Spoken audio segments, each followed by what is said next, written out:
नमस्कार, स्वागत है आप सभी का। शुरू करते हैं आज की कहानी। अगर आपने अभी तक चैनल को सब्सक्राइब ना किया हो तो प्लीज़ सब्सक्राइब कर लें ताकि आप सभी को इसी तरह से अच्छी-अच्छी कहानियाँ मिलती रहें।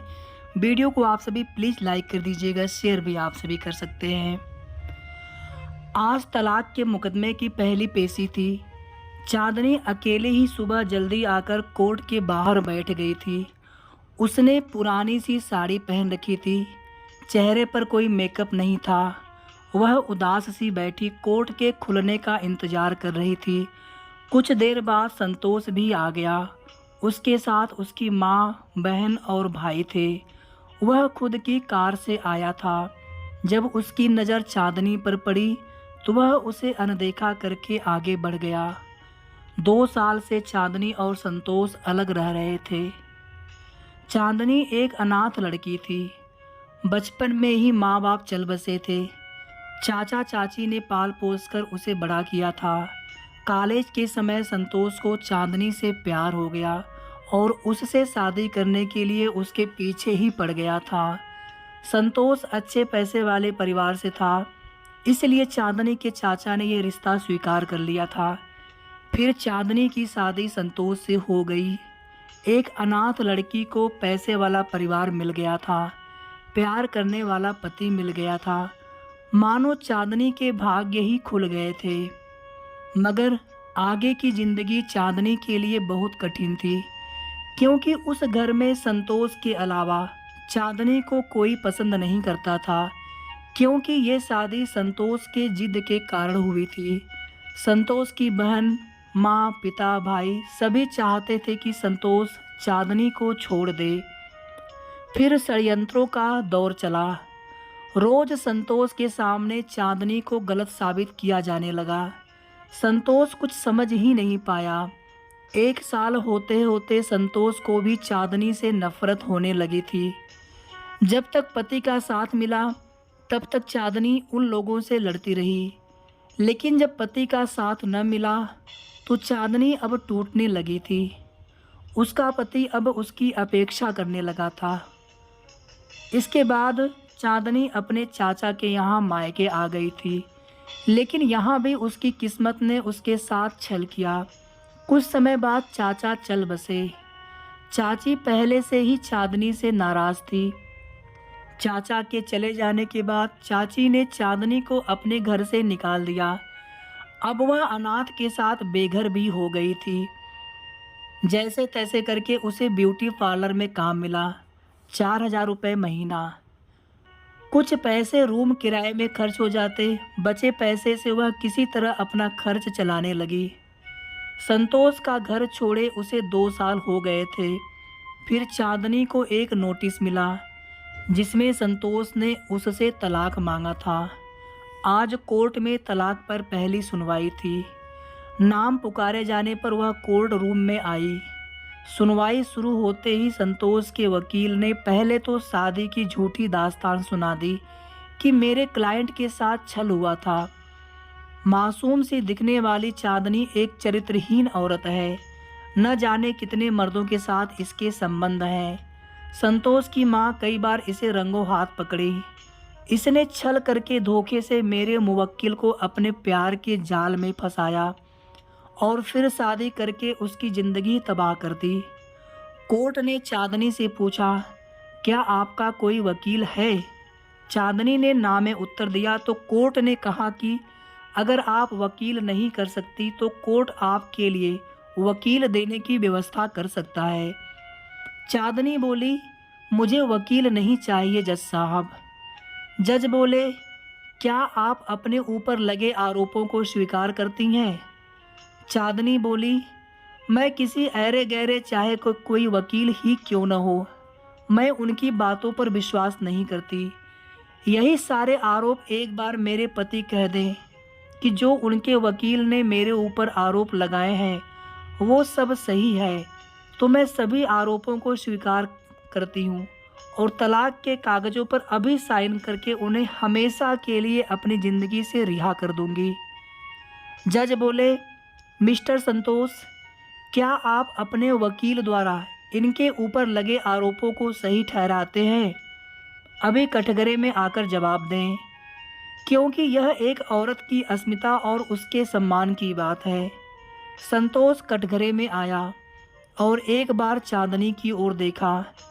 नज़र नहीं मिला पा रहा था और फिर जज साहब से बोला, मेरे वकील ने चांदनी के ऊपर जो भी आरोप लगाए हैं वो सरासर गलत है। वो एक पवित्र औरत है। मेरे लिए संसार में उससे ज़्यादा पवित्र और कोई नहीं। कोर्ट में सन्नाटा छा गया। एक दूसरे से कानाफूसी होने लगी। संतोष का वकील और उसकी माँ उसकी तरफ उबलती आंखों से देखने लगे। जज साहब ने संतोष के वकील को फटकार लगाई और आगे दोबारा ऐसी झूठी दलील पेश करने पर आपका लाइसेंस रद्द किया जा सकता है, ऐसा बोले। इसके बाद जज साहब ने 20 दिन बाद की डेट देते हुए कोर्ट की कार्यवाही बर्खास्त कर दी। संतोष और उसका परिवार अपने घर चला गया। चांदनी भी अपने घर अपने कमरे पर चली गई। रात को 8 बजे थे। चांदनी खाना खा रही थी। घर में पैसे की बहुत तंगी चल रही थी, इस कारण आज वह सब्जी नहीं बना पाई। प्याज से रोटी खा रही थी। तभी घर के बाहर किसी ने दरवाज़ा खटखटाया। जब उसने दरवाज़ा खोला तो सामने संतोष था। संतोष को इस तरह आया देख वह घबरा गई।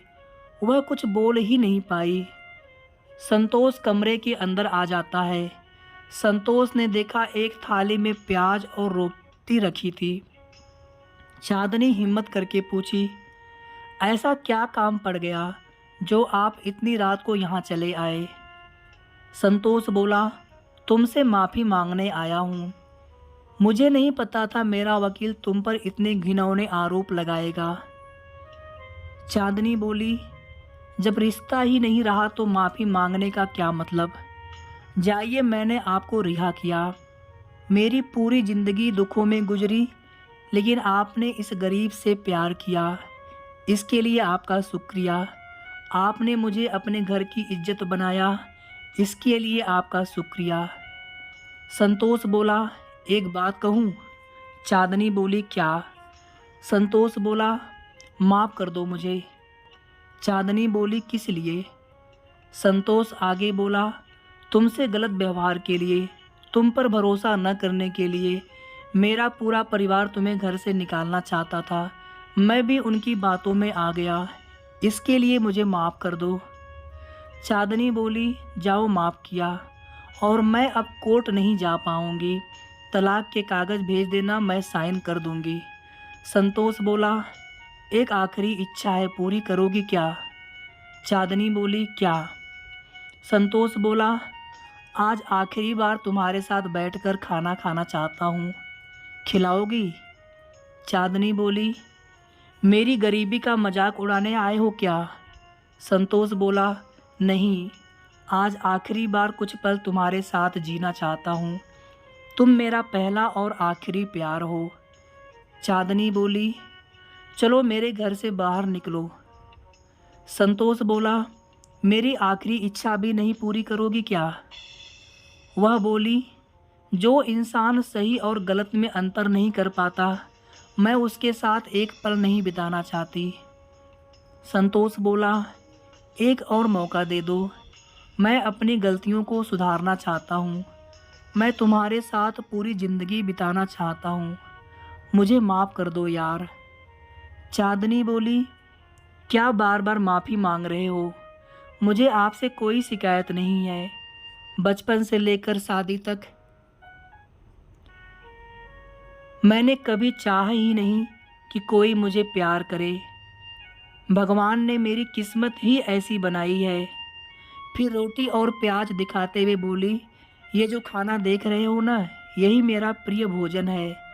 चाची मुझे यही खाना देती थी। आपके घर में 1 साल रही तो मेरी आदत बिगड़ गई थी अच्छा खाना खाकर, मगर अब ठीक है। 2 साल से आपसे अलग रह रही हूँ, वापस ज़िंदगी उसी सफ़र पर लौट आई है। मैं अब नहीं चाहती उसमें कोई व्यवधान पड़े, इसलिए आप चले जाओ। मैं अब आपके साथ नहीं चल पाऊँगी। आपकी संपत्ति आपको मुबारक। तलाक के बाद मुझे कोई गुजारा भत्ता नहीं चाहिए। वह बोला, इतना निष्ठुर न बनो यार। अब मैं तुम्हें छोड़कर कहीं नहीं जाने वाला। अब यहीं रहूँगा तुम्हारे साथ हमेशा के लिए। चाहो तो धक्के मारकर मुझे यहाँ से बाहर निकाल दो। फिर संतोष ने प्याज रोटी उठा ली और खाने लगा, मगर एक निवाला भी अंदर नहीं उतार सका। गले में अटक गया, हिचकी शुरू हो गई। चांदनी को हंसी आ गई और पानी देते हुए बोली, गरीबों का खाना है संतोष बाबू, आप अमीर इसे नहीं खा पाएंगे। लीजिए पानी पी लीजिए।